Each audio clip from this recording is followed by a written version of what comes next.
กะสบายดีเนาะมื้อนี้พวกเราเสียเจริญยนต์มื้อนี้มาเบิ่งเขาผ่าปลาหรือว่ากวนปลาอยู่วังพระกูด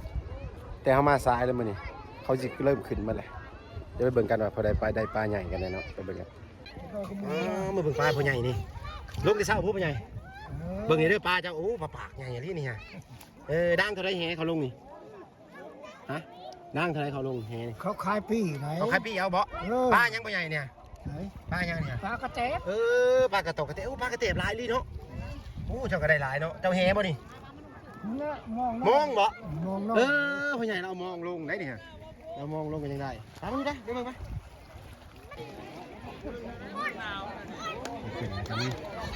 กลับแล้วก็มีได้ปลาหลายแล้วกลับนี่เนาะดูดิปอ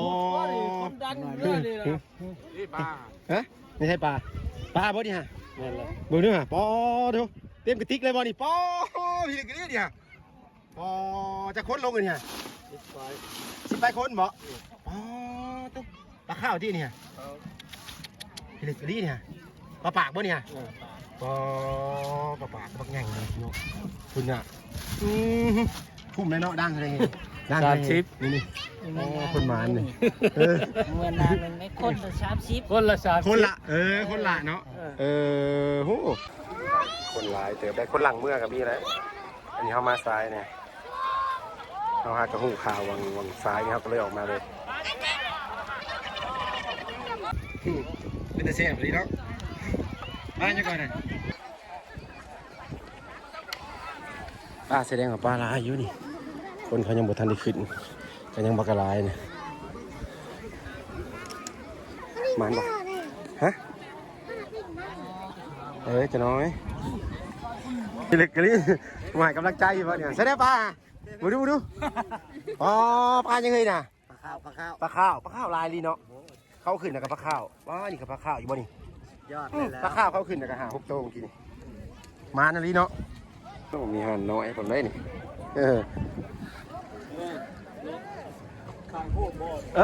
ไปได้ไอ้มานบ่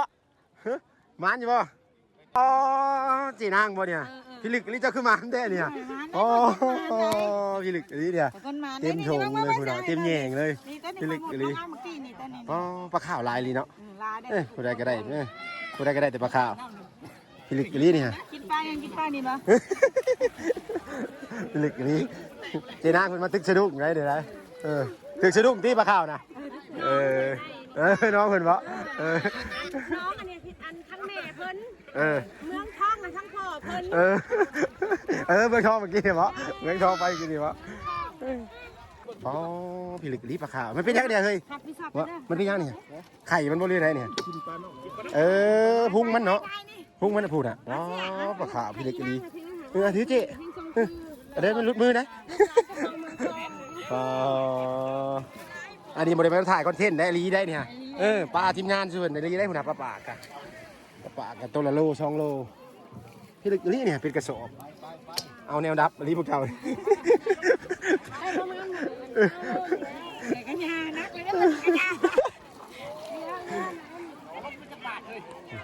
คนก็เริ่มทยอยเมื่อกันผู้วังน้ำเหล็กนี่เขายังบ่ทันเมื่อไงเพราะปลานี่มันยังร้ายอยู่ปลาซาเบิงพอน้ำมันเหล็กเขาปลามันจะส่วนอยู่แถวน้ำเหล็กนี่ระดับ10 กระสอบ10 กระสอบตัวนี้ให้ปลาข้าวลายปีนี้นะส่วนลายมีคนได้ปลาข้าวคนได้ลายมาขุดหน่อยก็มามือเขาเก็บเป็นหัวคนบ่ไงเก็บไปดังแห่หัวเก็บเป็นหัวได้นะสร้างหัวคนบ่เก็บเป็นคน1 30บ่เก็บเป็นหัวคน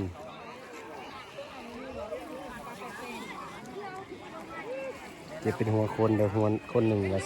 30,000ต่อคนหนึ่งที่ลงมาลงน้องที่มาลงเซน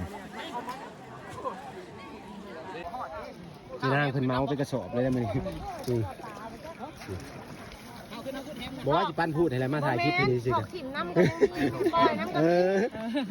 จะได้มาเลือกเอาตัวใหญ่สิเนาะนี่ตัวน้อยๆนั่นก็ถิ่มน้ำกับนี่เนาะปลานี่ได้เสีย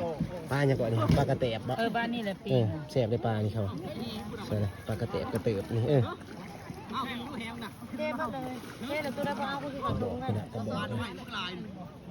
ตัวได้เทเบิ้ลเลยตัวได้บ่เอากูสิปล่อย พูดเอาทงมาใส่พูดเราสิปล่อยอะไรพูดแซ่บปานปิ้งกับตำถั่วสุดยอด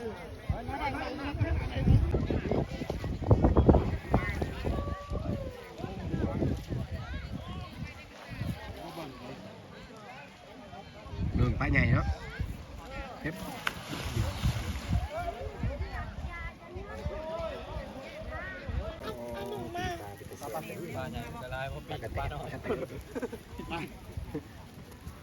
เอาบุญยุ่งกับว่าเนี่ยมันถ่ายกินปิ้งปลาก่อนว่ะ มากินปิ้งปลา โอ้ยฉันหยัดบ่ลงพี่ลึกลี่นี่เต็มของเลย ต้องมานึ่ง หยัดจะมาลงไปไหม ทำมา ไปได้เนี่ยเฮ็ดได้เนี่ยเฮ้ย บ้า เฮ้ยเอาไปได้เนี่ยเกลียดเป็นมุ่งหนักแน่เนี่ยกลัวพรปะมันไปโกนเขาบ่ดิเฮ็ดได้ปะนี่เขาไปไหนบ่ปะนี่ เอาสลามออกก่อน คือเอาดอนนี่เนาะ คือเอาดอนนี่แหละ ดูได้